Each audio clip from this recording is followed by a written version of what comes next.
E para falar sobre a situação da Arena Pantanal e também sobre as obras do veículo leve sobre trilhos, o VLT, a gente conversa ao vivo aqui no Jornal do Meio-Dia com o secretário extraordinário do Gabinete de Projetos Estratégicos, Gustavo Oliveira.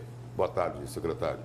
Boa tarde, Lúcio. Boa tarde a todos em casa. Secretário, antes de encarar esse problema aí do elefante branco, porque na realidade a Arena Pantanal já é um elefante branco, porque 100 torcedores no estádio com capacidade para mais de 40 mil não pode se definir de outra forma. Mas antes de resolver a questão do elefante branco, tem que se resolver os problemas de um estádio que custou mais de quase 700 milhões de reais, não está pronto e ainda cheio de problemas. Tem um prazo para isso? Tem, Lúcio. O governo hoje trabalha com planejamento para que ao longo do ano de 2015 nós consigamos resolver os 3 principais problemas da Arena. Primeiro, a obra ainda não foi concluída. Tecnicamente, a Arena ainda está em obras e a construtora já retornou à Arena. Em 2015 conclui a obra. Em 2015 temos que concluir a obra o mais rapidamente possível. O nosso desejo era fechar a Arena para concluir a obra, mas diante da oportunidade de atrair para cá alguns jogos do Campeonato Brasileiro, principalmente da Série A, nós resolvemos mudar a estratégia, concluir essa obra em fases, interditando pedaços da Arena para que ela seja concluída, para deixar que tenhamos esses espetáculos. O que acontece com o baixo público do Campeonato Mato Grossense? Ele, obviamente, é reflexo da falta de qualidade de uso da arena, mas também da questão do evento. O evento esportivo precisa atrair torcida e nós vamos atrair grandes jogos para cá de grandes times nacionais para que haja público na arena. A construtora Mendes Júnior estava cobrando uma dívida aí, acho que de 70 milhões do Estado de resto do ano passado. Isso vai ser pago? Está no pacote aí do bom pagador para que eles continuem os trabalhos lá? Estamos negociando com a construtora, primeiro o plano de providências para entender desses problemas que existem na arena, o que é problema de construção. Existem também problemas de projeto, o projeto precisa de aprimoramento, colocar elevadores em alguns setores que não tem, melhorar a drenagem da arquibancada e uma série de outros problemas, a drenagem do subsolo também. E também precisamos identificar quais são os problemas de mau uso. Infelizmente é preciso dizer isso.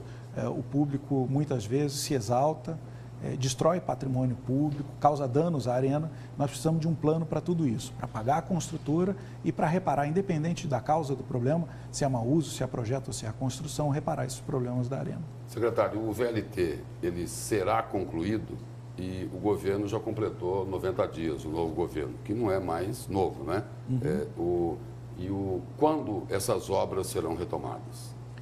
Bom, o governo tentou exaustivamente conversar a bom termo com o consórcio construtor para que eles entregassem os projetos, um cronograma factível de obra, para que nós pudéssemos definir quanto vai custar e em que prazo isso vai acontecer. Infelizmente, isso não aconteceu dentro do prazo de 90 dias. O governo teve que judicializar a questão e, por conta disso, nós vamos aguardar a decisão da Justiça Federal. O governo pediu bloqueio. O governo pediu que fossem garantidos os recursos das construtoras, por isso o bloqueio, do que o governo entende que já pagou e que ainda não está revertido em implantação na obra. O bloqueio é de 300 milhões, foi solicitado pela Procuradoria, pelo Ministério Público Estadual e Federal. Nós pedimos uma perícia desse cálculo, ela pode chegar até 300 milhões, mas não necessariamente é tudo isso. Fundamental é que o governo pretende terminar a obra dentro do menor custo possível e dentro do menor prazo possível. Mas do jeito que esse contrato se encontrava, não era possível. Mas não se sabe o custo e nem o prazo até agora. Não, porque o contrato tem regras de correção anual, cambial, e quanto mais a obra se alonga, mais caro sai para o Estado fazer essa obra. Tem uma audiência de conciliação marcada para a semana que vem, né? Parece que no dia 7 à tarde. O Estado vai trazer quais opções para essa mesa de negociação com a Justiça Federal e os demais? O Estado exige, o que é direito contratual dele, a entrega dos projetos completos para análise. Até hoje o Estado não tem os projetos completos. O Estado não tem um cronograma de término da obra. O contrato que existia ele foi aditivado para terminar no final do ano passado e, obviamente, isso não aconteceu. Infelizmente, não foi possível trazer isso a uma mesa de negociação fora do ambiente judicial. O Estado está pronto para tomar todas as medidas que ele acredita que sejam necessárias para que essa obra seja executada. Mas vamos lembrar o seguinte, o VLT por si só não resolve o problema de mobilidade urbana. Os estudos apontam que precisaríamos hoje de mais de 160 quilômetros de vias estruturantes, corredor exclusivo de ônibus, talvez um pedaço de BRT e o próprio VLT com 22 quilômetros, para resolver o problema de mobilidade urbana na região metropolitana. Então, uma estratégia é terminar a obra do VLT, mas a outra é desenvolver um programa de mobilidade urbana para a cidade. Nessa tarefa, a Agência Metropolitana, está apoiando o governo do estado para tentar resolver, a médio prazo, o problema de mobilidade urbana, que quem pega ônibus todo dia, notoriamente, sofre. O tempo de viagem, a qualidade do transporte é muito ruim. E nessa audiência com o consórcio aí, certamente, na audiência da Justiça Federal com o consórcio e com o governo, logicamente, vai acabar ouvindo da juíza o seguinte, né? Vocês pediram um bloqueio de bens, mas não indicaram os bens para a Justiça bloquear. Aí é difícil, né? Tudo bem, não é afeto diretamente à área do senhor. É Procuradoria-Geral do Estado, Ministério Público Estadual e Federal. Mas como a juíza vai bloquear bens, se na ação eles não elencam os bens? De novo, o fundamental é garantir que a obra tenha condição de ser concluída, né? Se isso vai ser bloqueio financeiro, se vai ser bloqueio de bens, ou se o consórcio vai apresentar outras garantias, porque vamos lembrar, a renovação das garantias da obra não foi feita a tempo, ela foi feita um pouco antes da ação. Então, tudo isso precisa ser colocado na mesa. Nós temos boa intenção de terminar a obra, isso é que tem que ficar claro. Mas é preciso que haja boa vontade das duas partes e competência técnica das duas partes para que essa obra caminhe. Falando de obra urgente, a questão da drenagem no viaduto da UFMT e da encosta do viaduto do Despraiado. O que o Estado está fazendo que quem mora ali, principalmente próximo do Despraiado, naquele edifício ali, com certeza dorme com medo, né? Bom, as duas obras estão a cargo da Secretaria de Cidades, mas tecnicamente o que se pode dizer? Primeiro, que o alagamento no trevo da UFMT ele não é um problema pontual, ele precisa ser resolvido com uma solução de drenagem de toda a região. O governo já trabalha em projetos nessa direção para que possam ser apresentados à sociedade. Talvez não fiquem dentro da obra do VLT, mas são obras que são necessárias, nitidamente.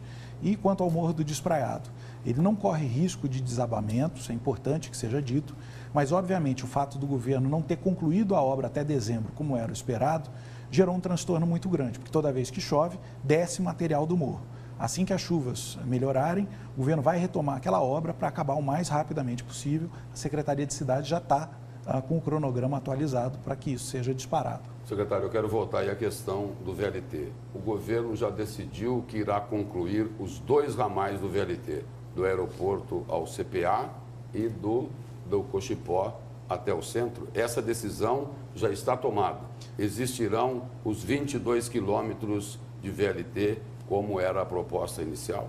Esse projeto de VLT ele é viável para os 22 quilômetros. Muita gente fala em fragmentar, fazer pedaços menores, só se for para concluir a obra em etapas. Mas, na verdade, esse projeto precisa ter esses 22 quilômetros para ter viabilidade financeira. Chegou-se a dizer que ia se abandonar esse outro ramal do Cochipó para o centro. Não há que se dizer em abandonar. O que nós temos que fazer é dividir a obra em etapas e, pegando uma etapa, por exemplo, de Várzea Grande até o Porto, depois do Porto até o centro, vencer essa etapa da obra. A obra tem que caminhar linearmente. O que não pode ser feito é abrir buraco na cidade inteira, como aconteceu. E depois vai se ver se vai se fazer outro ramal. E depois a gente fica estudando. Isso é que não pode acontecer de jeito nenhum.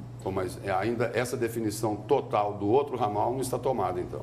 Os 2 ramais precisam ser concluídos dentro do projeto. Então, essa definição depende da conclusão da viabilidade da obra como um todo, não em pedaços. E isso não existe ainda? Ainda não, porque não sabemos, de novo, qual é o projeto, qual o cronograma e quanto custa. Isso é necessário para que o governo assuma um compromisso que pode honrar. Secretário, obrigado pela presença e pelas informações do senhor aqui no Jornal do Meio-Dia. Obrigado, boa tarde a todos. Obrigada, secretário.